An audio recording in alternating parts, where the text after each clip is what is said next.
If you have the ability to love, love yourself first. Charles Bukowski. So last week I was in Utah, and while I was there I did some guided breathwork, which I'd never done before, and honestly was a little skeptical at first. But I try and keep an open mind and gave it a shot. I'm happy I did. It ended up potentially being one of the most important things I've ever done. And I want to share why. Because this breakthrough or aha moment, if you will, was exactly what I needed when I needed to hear it. So this episode's going to be a little different than usual, but I feel compelled to pass it along. So to set the scene, I arrived with a friend of mine to the instructor, Jen's location. She gave us an overview, kind of explaining what the next hour is going to look like, and handed me a notebook to write down my goal for the session. And the notebook becomes pretty important as the story goes on. But I opened it and I wrote what I'd like to use this session to reflect on. It happened to be the walls that I have a tendency to build around myself, right? That day, that felt like the most pertinent obstacle in my life. I saw it as an opportunity to push back against that reality that human beings love to create normal and then latch onto it. And that's not ideal, because when we do that, we stop looking for places to grow, we stop pushing, we stop seeking to live life to the fullest. In other words, we settle. And so I wrote that down. I closed the notebook, laid back on this incredible fuzzy blanket, and the music got turned on. We began the breathing pattern. In, out. In, out. Jen started guiding us, verbally taking us back to a conversation with our younger selves. The journey had begun. And this is the part where things get really interesting, because my thoughts really did feel like some strange mix of dreaming and hallucinating, just from breath work. But at some point, she referenced the need to let go and said the words, we weren't meant to suffer or hold on to suffering. And that really cut deep, because I know there are so many places where I've rationalized continuous suffering in my life. I'd speculate that in some way, we all do. When the hard thing or the uncomfortable thing, when they stop being stepping stones and instead just become the way things are, becomes a concession. Hey, this doesn't feel good, but it's my life. This person holds me down, but it's how things are. I don't like doing this every day. It eats at me, but hey, life, am I right?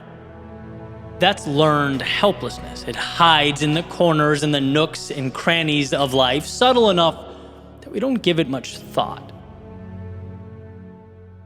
And I imagined very vividly climbing down a ladder placed on the edge of this dark canyon that went straight down. Down, down, down. Everything, my entire landscape was black and white.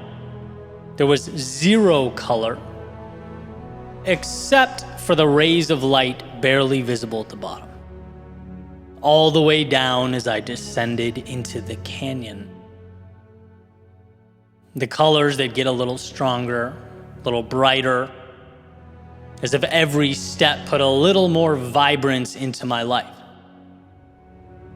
Each move down made things a little clearer, the ladder becoming quicker and quicker, eventually turning into a slide that brought me down to the base of the canyon, where upon landing and standing up, everything was illuminated. Fields of sunflowers, waterfalls, birds chirping, the sun shining, and it was there in that moment I realized my intention for the class, the one I wrote down in that little notebook, well, it missed the mark. Not in the sense of being incorrect or wrong necessarily, but it simply wasn't enough. See, at the root of it all, or at the bottom of that canyon, existed life with the courage to love yourself. Not just accept yourself, not just be okay with your existence, but love yourself. With all your faults and your struggle, with all your mistakes and your history, it became clear to me how much changes when you love with all your heart the person staring back at you in the mirror. The opinions of others, they do not guide your decision making. How could they? How could others know you better than you? In fact, those opinions are part of the black and white landscape to be left behind at the top of the mountain. The consistent suffering you've become accustomed to, the learned helplessness you endure, that's not acceptable to someone who truly loves him or herself. Loving yourself means pushing away that which is not you. It's finding that ladder down to the beautiful world of authenticity and truth, the magic of being aligned with what really matters. And what's funny is, I can talk about breaking down barriers. They should be broken down. I can talk about stepping into fear because it should be confronted. I can talk about finding a way out when we're stuck and a way up when we're down.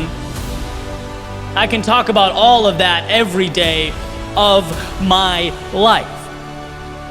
But none of it matters if you don't learn to fully love the reflection in the mirror more than you ever thought you could.